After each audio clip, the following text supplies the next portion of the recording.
time, right? Well, maybe with Syndicate, I'm really hoping some top American players will come that here. would be great to see some great American players over here. We had a few at Beast, if I'm not mistaken. Yeah, for Melee West they had Balls. Abate. So yeah, that's pretty good. And West Balls, of course. And West Balls, yes. So Is this hand warmer? Looks like it. This looks like a hand warmer Yeah. since they're practicing shield dropping. So yes. Jim Morrison and KasparV.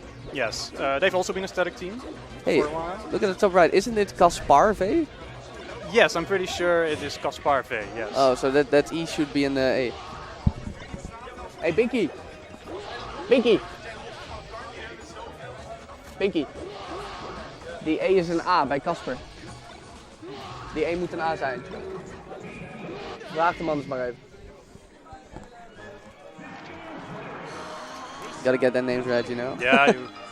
So, Jim Morrison and KasparV, they are a static team if I'm not mistaken too? Yeah, they've been a static team for a while now. Fox Marv. So I don't believe that Marv is the greatest team character, but we'll see. Yeah, I heard a lot of people talk about that, but you know, do many people have secondaries in this scene? Well, yeah, I guess, but I don't believe KasparV has a secondary, or at least not one that he brings out very often. Because, you know, Marth is still an all-around solid character, and if you're most confident, you're probably still going to do best at it, even if he is not the most suitable for team. Absolutely, absolutely. And the metagame here is not that everybody is going to pick up a secondary specifically for teams. They just want to play their own main. Especially since most people see teams as a side event anyway. Yeah, I guess it's just a different type of game. Yeah. Different type of game, and I guess, yeah, most people care about singles more. Yeah. So they just maybe even consider teams to be like a warm-up for singles, like I'm just going to warm up my main. But I think Guus and KasparV, Jim Morrison and KasparV, they are very determined to improve as a team together. Well, they're off to a great start as they have already taken 2 stocks off of Fox and just now the first of Sheik, which means they are ahead by 1 stock. Of course, that can change very in a well, second. but I see a fox almost killing himself, but not quite. Oh, and now I see another fox killing themselves. So the prophecy was true, just not for the correct fox. Probably missing puts. You never want to, you know, use Phantasm on stage. Yeah. Well, this is a bit sloppy, I guess, from, yes, PureEvil's the fox. Well, let's see if they can bring it back, but they're already, well, full stock down, maybe more. Well, Of course, Battlefield is probably a favorite stage to start. I've seen... yeah, approximately 70-75% of all games start on Battlefield. Would you say it's most neutral? Yes, absolutely, because it doesn't really have any defining features that makes it a good counter pick for anyone. Like, it's pretty high but not that high, it's pretty wide but not that wide. So, yeah, I can imagine that this is a favorite starter stage for many people. It's not particularly advantageous for any character. Well, it may not be advantageous for any character, but it sure seems to be working out in favor of the red team right now. Although that's hard, you know, to be attributed to the stage. That's just probably them outplaying the blue team. Yeah, well, but they're both static teams, so I'm not sure if the PureSkillz and PureEvil are already well, you can see they're bringing it back. Yeah. So they're doing pretty well. Okay, Jim Morrison still has 2 stocks, but he has high percent. They need to kill Jim Morrison now. Otherwise, they're just going to get more and more percent, and it's going to drag on, and then at some point. Okay, well, rip shake. This is not. Yeah, okay, it's not the situation you want to do. Well, it's a 2v1. This is the moment where highlight reels are made. So that's right. This is the time for PureEvil to shine. No pun intended. Okay, he started with a shine spike, and that's decent. He's actually doing really well now. That's quite surprising. Oh, he misses the up smash though. That could be crucial. Let's see if it's going to be a bit nervous now, you know, because it's the first game and it's so important. Ooh. Oh, that's a. I like the patience, but he was just a little bit too late. His tech skill is on point. Okay. Evil in a lot of trouble. Oh, he didn't cover. That's a sick angle, though. It's a good angle, yes, but it can be covered. Well, okay, Jim Morrison still pretty just. But you know, that should be at least not so much of a morale sinker as a 3-stock would have been. They got basically last stock, last hit after being in behind for the entirety of the game. Yeah, for the most of the game, I thought that Jim Morrison and KasparV were going to take it comfortably. But, well, it ended up being really close. I wonder, oh, they're going back to Battlefield even, so I guess that PureSkillz and PureEvil still, they feel comfortable there. I mean, you can see that maybe they just needed a little time to, you know, get into the flow. Let's see, oh, and I see Jim Morrison dying very early. Yeah, they Now. basically got the stock handed to them, Yeah, which you know, we take those. absolutely. Okay. Oh, and this is... Oh, okay. Yeah. This is not... Now we see No. the red team kind of Oh, falling and- apart. Oh, if he had just edgehog there, he would have... Yeah. I wonder... I think Jim Morrison playing pretty risky here. Going for those risky edge guards, almost killing Yeah. himself. Same for KasparV though. He went for an edge guard earlier, and all he lost was his own stock. Yeah. No kill.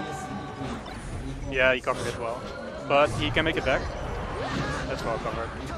Okay, I like that synergy by the red team. They've only played, you know, before, because even though it was a shine off stage, which usually spells the end of your stock, KasparV was ready there to cover the potential recovery. It looks like something they agreed on, right? Like, if you take the edge, then I will wait there for the tipper. And he spaced it well.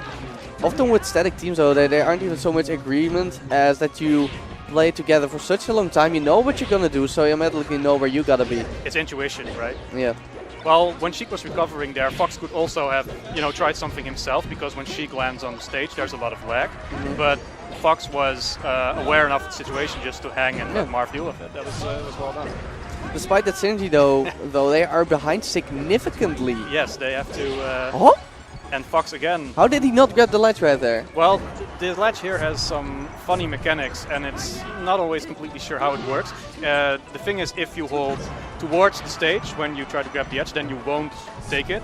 But it's also possible to not hold towards the stage and still just fall for no reason at all. Maybe the game didn't register your input well and still thinks that you're holding towards the stage or something. It happens a lot with I this thought stage. all the controversy about the ledge on the stage was just because they're really narrow and it's easy to get stuck on there, but That's the one thing about this stage that can really mess people up. It's very neutral in terms of size, but the stage or the ledge can be a bit weird, a bit funny. But some people like that kind of stuff. Some people they you know, perform really well at the stage, the ledge. Well, now Jim Morrison liked it as he went just, you know, straight horizontally into the ledge and he just fell. Yeah. Well, it seems like he's going high risk, high reward for this one, because he's often at the edge, he's often, you know, off stage, like there, but, well... The risk definitely not paying off. No, it didn't pay off this time. So PureSkillz and PureEvil evening it up.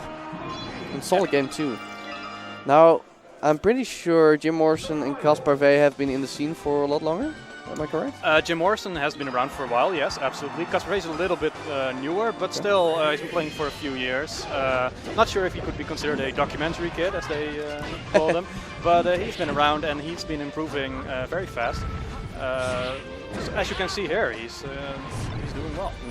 And I think he plays a lot with Jim Morrison. It's just they help each other improve, right? Yeah, that's the best way to improve. Though you don't even need to fight the best players all the time. Just practice with someone who is even or slightly above your skill Slightly level. above, someone who can teach you something but doesn't completely destroy you every time you play. So yeah, I think that's, and he's from the region of Rotterdam. I think he lives in Delft.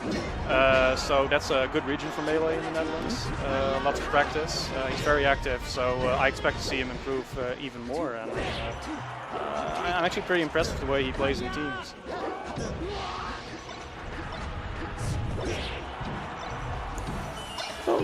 And again, the red team doing some nice synergy stuff. I saw Jim Morrison just holding onto that ledge and stalling on there for a long time for seemingly no reason, as he could edgeguard Sheik, but it was just so Marth could get the guaranteed forward smash when Sheik had to recover on top of the stage. I think they realized that Sheik's recovery isn't the greatest, like especially if you can't grab the ledge, you have to land on stage, as I said, there's a lot of lag. Is it worse than Captain Falcon's though? Maybe, I'm not entirely sure, they're both pretty bad. I think it's debatable. Well, Captain Falcon's recovery is very linear. There aren't many mix-ups you can do. And you always pop above the ledge, almost always. That's right. But if you land, then they both have quite a lot of lag. And if you have something like Fox hanging on the ledge or your team partner is waiting on the stage, then, well, you're done for. Okay, classic up throw to up air. Doesn't even do it. Okay, surprisingly. Let's see how they put. That's, yes, correct. I thought they would kill though, I'm not sure. I've seen a lot of teams with Marth in there do that, just hold on and pummel for a long time. Yeah, and probably wait for the team partner to, you know, come up and punish accordingly. Oh, that Fox should be dead. No, that was poor option coverage, I'm afraid. Gets another chance and that should be the kill. Yes, it is. Okay. Very good kill with KasparV. That could be what determines game, although they're ahead quite a bit. Oh, and that's unfortunate, but he has high No, but he damage. had still 3 stocks, so you know. Yeah, that's not too bad. It's not that problem. He had a lot of percentage. That fox should be dead. Whoa, he wasn't. He was afraid to go down all the way. I think because he could have shined him there at the bottom and still made it back. Let's No. see. Yeah, this is pretty much done, I guess, unless PureEvil does the stuff of Legends. Okay, I like the rescue attempt. Well, they did it successfully before, so in this game. So I think they know how to do it. Yeah, this this should be. Oh, I think KasparV needs to work a little bit on his edge guarding. That didn't look too good twice now this game, but they win, they take it, and that's positive. Okay, good stuff by KasparV. And of course, PureEvil and PureSkillz. They took a solid game too, at least. Looks like FD is not one of their favorite stages.